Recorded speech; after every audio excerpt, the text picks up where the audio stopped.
কতদিন পর কোরাল মাছের বারবিকিউ খেলাম। কক্সবাজার দ্বিতীয় দিনে মাঝরাতে সবাই মিলে একসাথে বাইরে বের হলাম। দিনের সমুদ্র আর রাতের সমুদ্রের পার্থক্যই আলাদা। কক্সবাজারে এসে রাতের শহরটা সবাই মিলে একসাথে এনজয় করলাম। এখানে এসে আমার এমন মনে হচ্ছে নেই কোনো ব্যস্ততা, নেই কোনো কাজ, পুরো জীবনটাই মনে হচ্ছে নিঃস্বাধীন। আসসালামু আলাইকুম, আমি আরুশারু। আজকে একটি সুন্দর ভিডিও ব্লগ নিয়ে চলে এসেছি আবার আপনাদের মাঝে। আমার ভালোবাসার মানুষেরা, তোমরা সবাই কেমন আছো? কক্সবাজারে দ্বিতীয় দিন ঘোরাঘুরি করে আমরা সবাই রাতে ফ্রেশ হয়ে চলে আসলাম সমুদ্রের পাড়ে। বাসায় আমি তেমন একটা বারবিকিউ খাই না, বাট এখানে এসে কেন জানি না এত মাছ দেখে আমার অনেক খেতে ইচ্ছে করছিল। ইস, এত এত মানুষের কমেন্ট আমি আর নিতে পারতেছি। আর আপু, তুমি কক্সবাজারে গিয়ে এত রোদে ঘুরতেছো, তারপর তোমার স্কিন কিভাবে এত সুন্দর আছে? তোমার স্কিনকে আমরা কখনোই ড্রাগ দেখি না, সবসময় ব্রাইট থাকে। এটা কিভাবে পসিবল? তুমি তোমার ফেসে প্রতিদিন কি ইউজ করো সেই সিক্রেট বিষয়টা আমাদের সাথে শেয়ার করো। তোমাদের এত এত কমেন্টের রিপ্লাই আজকে আমি সবগুলো একসাথে দিচ্ছি। আমার সৌন্দর্যের রহস্য হচ্ছে এই গ্লুটা ক্লোজিন পেইং জুস। এই জুসটা তোমার স্কিনকে শুধু ব্রাইট নয়, একদম দুধের মতো স্কিনকে ফর্সা করবে। তোমাদের স্কিনে যত ময়লা আছে, স্কিনের ভেতরে যত ড্রাগ সার্কেল আছে, সবকিছু দূর করবে। তোমাদের স্কিন টোনটাকে টান টান করবে এবং সবসময় স্কিনকে ব্রাইট রাখবে। এতক্ষণ তো তোমাদের স্কিনের সব উপকারিতার কথা বললাম, এখন বলতেছি এই গ্লুটা ক্লোজিন পেইং জুসটা তোমরা অরিজিনালটা কোথায় পাবে?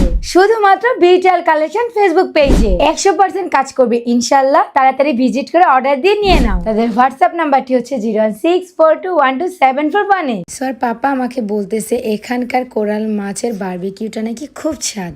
তাই তো আজকে বড় বড় দেখে দুটা মাছের বারবিকিউ করলাম। বড় মাছটা করব সবাই মিলে বারবিকিউ, আর ছোট মাছটা সবাই মিলে ফ্রাই করে খাবো। ইস, বারবিকিউতে যখন মশলাগুলো ঢেলে দিচ্ছিল মাছের উপরে, কি যে সুন্দর লাগছে। সমুদ্রের পাড়ে এত সুন্দর স্নিগ্ধ বাতাসের মাঝে বসে বসে বারবিকিউ পার্টি করার মজাটাই আলাদা। এখন অনেকেই বলবে জীবনে মনে বারবিকিউ খায়নি তাই এমন করতেছে। এটা সত্যি বলেছো, আমি জীবনেও বারবিকিউ খাইনি, কারণ আমার কেন জানি না ভালো লাগতো না, বাট আজকে খাবোই খাবো।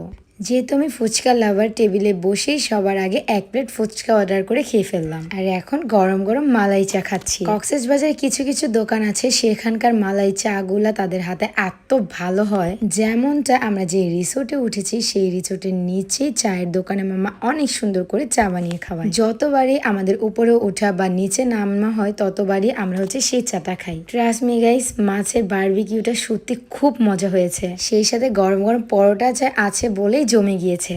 এতগুলা ফ্রাই আর এত বড় মাছের বারবিকিউ আমরা এত কজন মানুষ খেতে পারবো? তো এদিক দিয়ে দেখুন সোয়ার পাপার বারবিকিউ এতটাই মজা যে সে একাই নিয়ে বসে আছে, আমাদেরকে একদমই সাচ্ছে না। আমরা যতটুকু পেরেছি ততটুকুই খেয়েছি, বাকিগুলো হচ্ছে এখানকার ছোট ছোট বাচ্চাদেরকে আমরা দিয়ে দিয়েছি। আসলে তাদেরকে দেখলে খুবই মায়া লাগে। মহান আল্লাহ তাআলা যাদেরকে দিয়েছে সব দিক দিয়ে দিয়েছে, আর যাদেরকে কিছুই দেয়নি তাদেরকে একদম নিঃস্ব করে রেখেছে।